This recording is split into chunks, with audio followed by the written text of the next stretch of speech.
So suppose that every day 10 men go out for lunch and the bill for all 10 comes to $100. If they paid their bill the way we pay our taxes, it would go something like this. The first 4 men, the poorest, would pay nothing. The first would pay $1. The sixth would pay $3. The seventh would pay $7. The eighth would pay $12. The ninth would pay $18. The 10th man, the richest, would pay $59. So that's what they decided to do. The 10 men ate lunch in the restaurant every day and seemed quite happy with the agreement until one day the owner threw them a curveball. "Since you are all such good customers," he said, "I'm going to reduce the cost of your daily lunch by $20. So lunch for the 10 men would now cost $80. The group still wanted to pay the bill the way we pay our taxes. So the first 4 men were unaffected. They would still eat for free. But what about the other 6 men? How could they divide the $20 windfall so that everybody would get a fair share? They realized that $20 divided by 6 is $3.33. But if they subtracted that from everybody's share, then the 5th man and the 6th man would each end up being paid to eat his lunch. So the bar owner suggested that it would be fair to reduce each man's bill by a higher percentage, the poorer he was, to follow the principle of the tax system they had been using.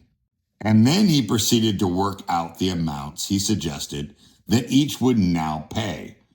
So the 5th man, like the first 4, now paid nothing, 100% off. The 6th now paid $2 instead of $3, 33% off. The 7th now paid $5 instead of $7, that's 28% off. The 8th now paid $9 instead of $12, 25% off. The 9th now paid $14 instead of $18, that's 22% off. The 10th now paid $49 instead of $59, 16% off. Each of the 6 was better off than before.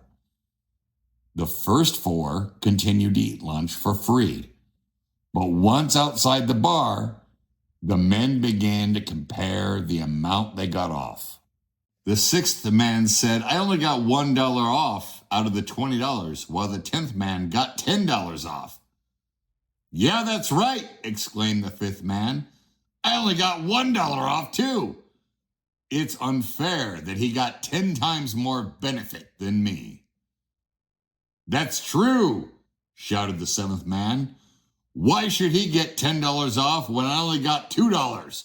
The wealthy get all the breaks." "Wait a minute," yelled the first 4 men in unison. "We didn't get anything at all. This new tax system exploits the poor." The 9 men surrounded the 10th and told him they were angry that he got so much off while they each got so little. The next day, the 10th man didn't show up for lunch. So the 9 sat down and had their lunches without him. But when it came time to pay the bill, they discovered something important. They didn't have enough money amongst all of them for even half of the bill. And that's how our tax system works. The people who already pay the highest taxes should naturally get the largest benefit from a tax reduction. Tax them too much, tax them from being wealthy, and they may not just show up anymore. In fact, they might start eating overseas, and there are 1,000,001 instruments to avoid these taxes. When the atmosphere is somewhat different, and there is no such thing as a fair tax system, socialist ideals only work to provide for the bottom rung of Maslow's hierarchy of needs, Anything above that, everybody suffers, making everybody poorer. And most importantly, kill innovation. Examples abound from Cuba to China. So unless you want to be that, you got to think harder about what you actually want. For those of you who understand, no explanation is needed. For those of you who don't understand, no explanation is possible.